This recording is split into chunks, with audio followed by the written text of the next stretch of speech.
Everybody, and welcome to the Labour News Agenda with me, Fleet Street Fox, and today I'm joined by the Salford and Eccles MP, Rebecca Long-Bailey. Morning, Becky. Morning, Susan. And we're coming to you live from the Labour conference, and in fact my hotel room, because we couldn't find anywhere else to do this in, and a fantastic view of the Liverpool docks there behind us.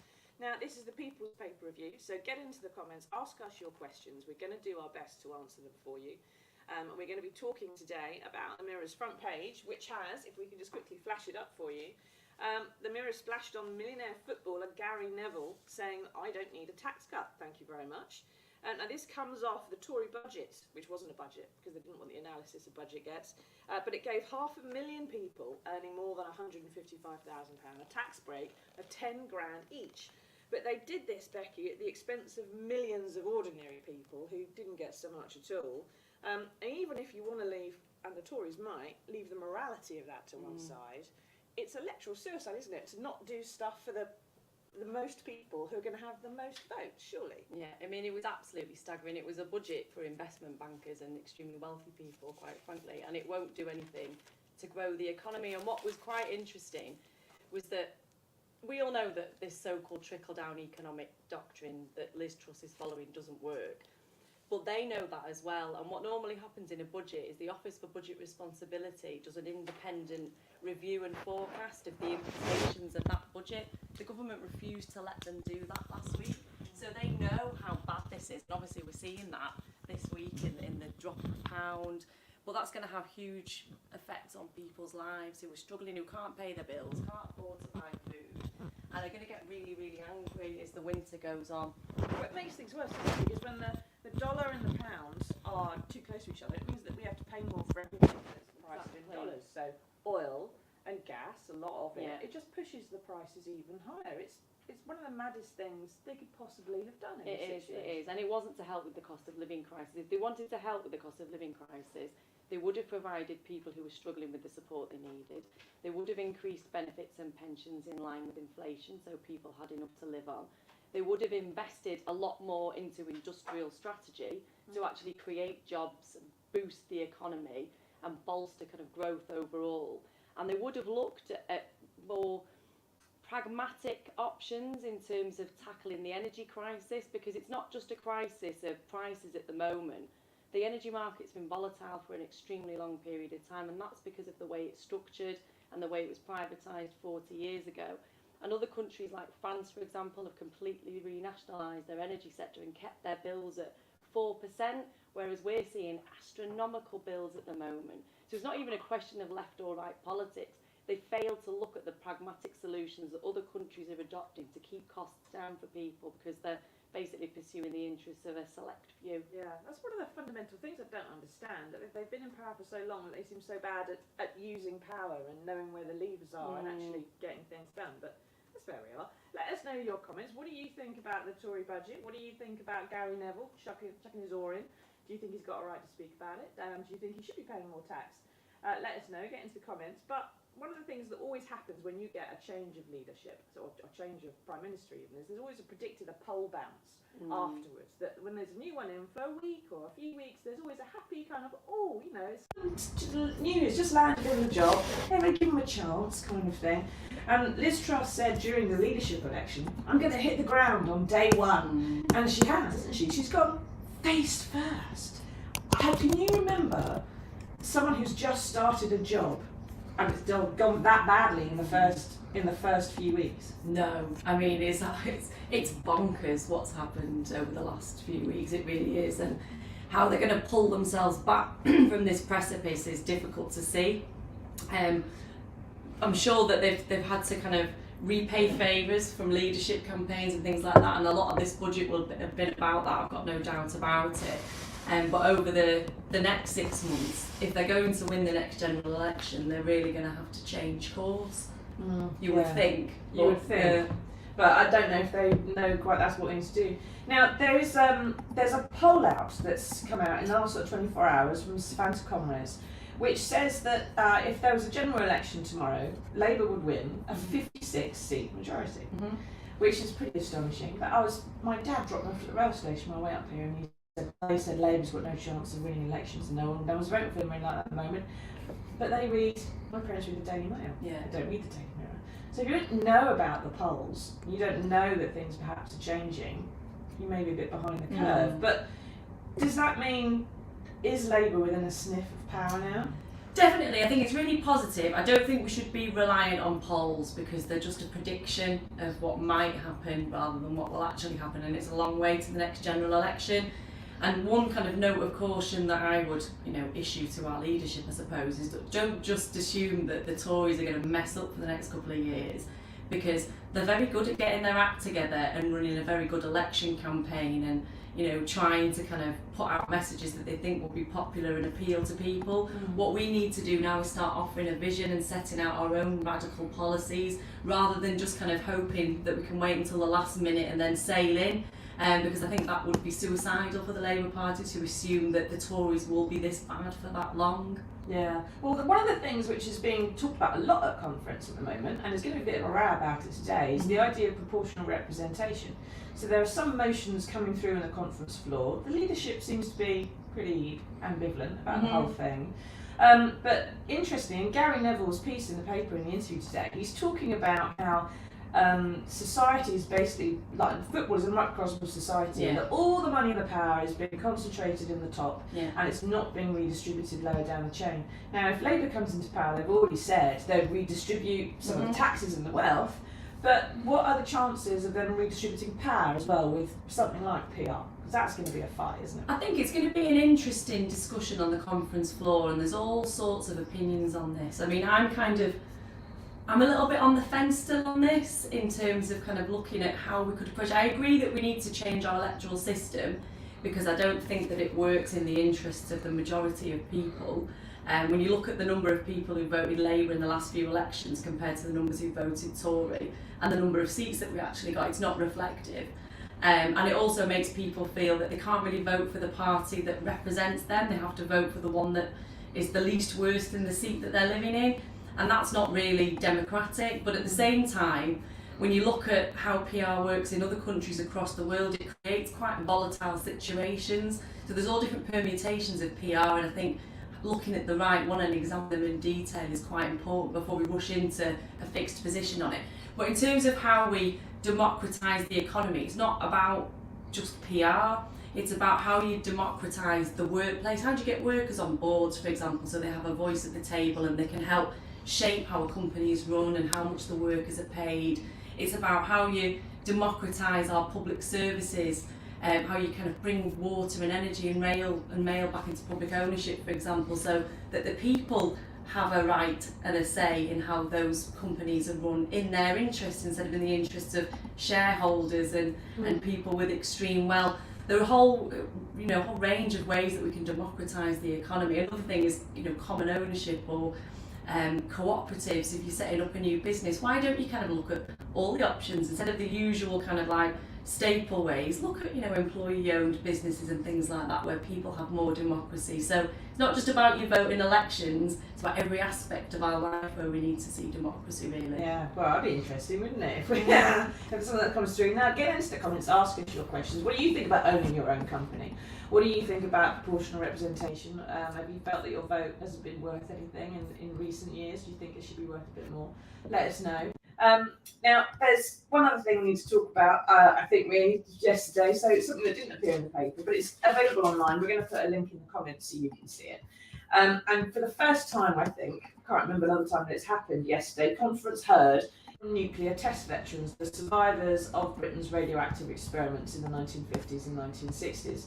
And they were demanding that the next Labour manifesto give them very firm promises about fixing this 70-year scandal. Now, we were in a room, Becky, it was you and me and some veterans and senates with Andy Burnham, John Healey, the Shadow Defence Secretary, and there was an extraordinary, very powerful moment in there, and here it is. I'm just going to show it to you. Keir said he would do his level best to look after the veterans, of which there were 22. I believe there's about 1,500 of us left, thereabouts. We gave this country a nuclear power. And we, the veterans, have never, ever been thanked or rewarded. All I've ever asked for is recognition, and a medal would help. I'm grateful for you all listening to me. As I say, my speech has gone out the window, truthfully. But trust me, I was there. I saw it, felt it, heard it, smelt it.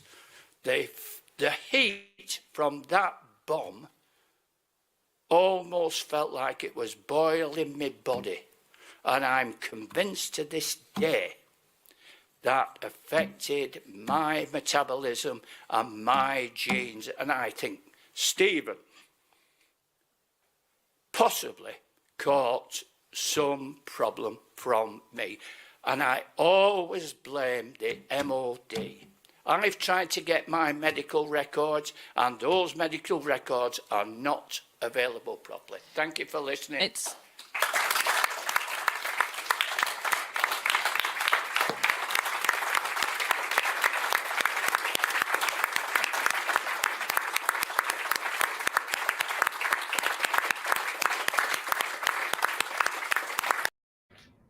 Now, we've both heard John, that was John Morris, who's an Operation Grapple veteran who lost his son Stephen at 4 months old. And we've both heard John tell his story lots of times. And he's emotional every time he says it, to be fair, and of course he should be. But there was something about yesterday that was really powerful. I just felt everyone who was telling their stories in that room, it mattered so much, didn't it? It did, and I think they were telling the story to a lot of Labour Party members who didn't know about nuclear testing veterans, a bit like I was 18 months ago when John and his granddaughter Laura came to see me. I'd never heard of nuclear testing and what had happened to these poor men and their families.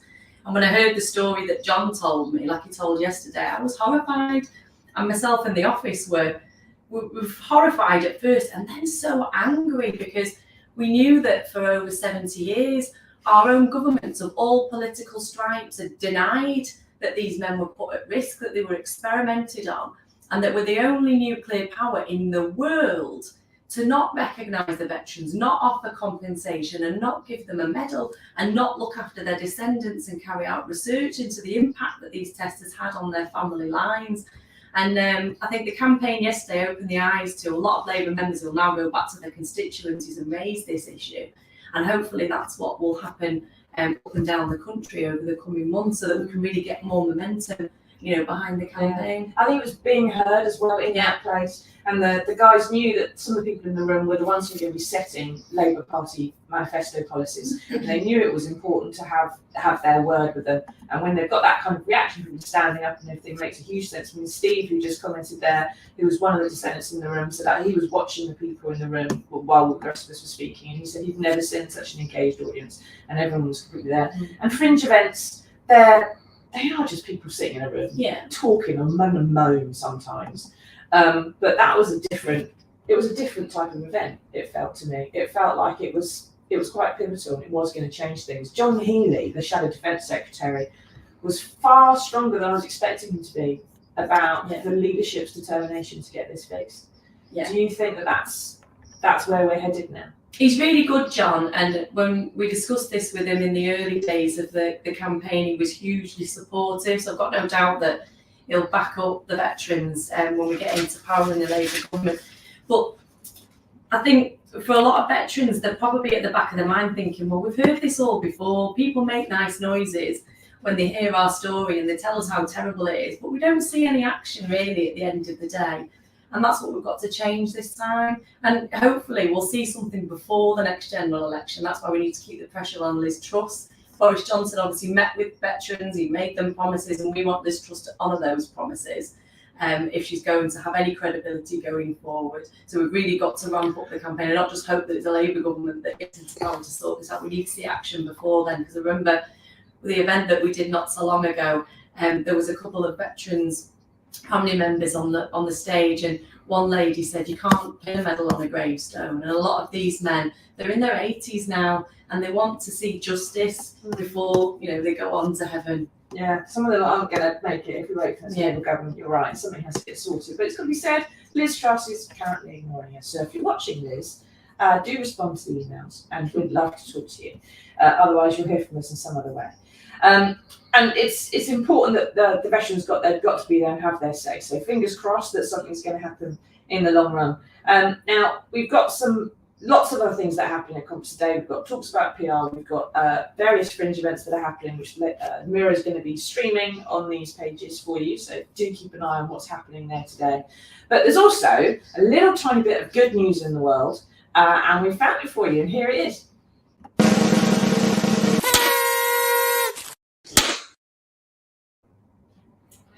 Now, this is a story about, it's always a dog story, isn't it? This is a story about an 8-year-old German Shepherd called Logan. He's a police dog, and he was shot 3 times in the face as he tried to arrest an attempted murderer. And the interesting thing about this, Becky, is that his police handler, obviously a very brave chap, who also got shot 3 times, but had to stop what he was doing because of the injuries he had. But Logan carried on, and he got his man. He managed to arrest him. And he's been given a Lifetime Achievement Award by an organisation called the Thin Poor Line. Thin Blue Claw, sorry, yeah. Which is absolutely fantastic. But doesn't this just go to show? I suppose it's a lesson for politics in a way. Even if you're shot in the face, like Logan, you just keep going. It's probably from Salford, that dog. That's what we're like, you can knock us back, but we'll come back and we'll still get you in the end. Well, one of the most frightening things that happened in the New Test Vets event yesterday was that John Healey said two frightening things. One was frightening for me and one was frightening for the Tories. First, he said, what you're doing with this, Susie, you're taking on the entire British establishment, which explains why it's taken me a while so far. I was a bit, have I? Another thing he said was that the Tories need to be worried about Becky here, because she's the only person who's managed to keep Boris Johnson to stick to one of his promises, I think perhaps in his entire lifetime. So she's coming for you, Liz. I should be careful. Right, and we've got a little question for Anastasia. Where's our £150? £150 for what, Anastasia? Is that you're talking about your tax that your tax cut that you're getting back off Liz Truss? Cost of living. Oh, the cost of living payment. Yeah, well, I think we're all waiting for our cost of living payments. I've been sent an email by my energy company saying I was going to be getting 400 quid off my bill shortly, but I still haven't seen it. Now, Mike says, proportional representation would free people from being trapped in safe seats where their vote is meaningless. First past the post gives Tories a huge built-in advantage. But part of the problem, Becky, isn't it, when Labour come into power, if they win under first past the post system, why should they change it? I mean, I think the way the constituencies are set up at the moment, it makes it more difficult for a Labour government to be formed than a Conservative government to be formed, because a lot of the constituencies that the Tories represent, for example, are all kind of like rural constituencies, whereas your Labour ones are more, not all of them, but like mostly urban and more densely populated. And that makes it unfair, the system overall. It's kind of like a form of gerrymandering, for want of a better word. So there has to be a better system. And with proportional representation, it is right to suggest that if you vote for a party, your vote will be more meaningful. But it's the way that proportional representation kind of structure is set up that kind of concerns me. And I think we need to look in detail at how that would work. So like alternative voting, because you know, when you kind of like vote for one party and then if that one doesn't get in, you get the second vote. That worries me, because then we end up with all sorts of weird results then, where you could end up with, you know, 4 different parties kind of like all vying for power and having to work in a coalition, and then nothing ever gets done. You still need like a constituency MP as well. Yeah, and exactly. they'd still be someone who had their own political beliefs and may or may not, you know, want to deal with your issue quite the same way. And if you voted Labour and you've got a Labour government, but your local constituency guy happens to be more Conservative, then you might have some problems getting through. Yeah. So yeah, you're right. It needs to get sorted out, doesn't it? Well, anyway, thank you everyone for taking part. Thank you, Becky, for coming along. It was a glorious, stinky hotel room in Liverpool, which is you've come on the first day. On Wednesday, it's going to be fasting. A lot of scatio in here, because there's a lot of late nights at conference, I'm afraid. Thank you for watching, everybody, and join us again tomorrow for another edition of the News Agenda, when our guest will be Metro Mayor of Liverpool, Steve Rotherham. Thanks, everybody. Bye-bye. Bye.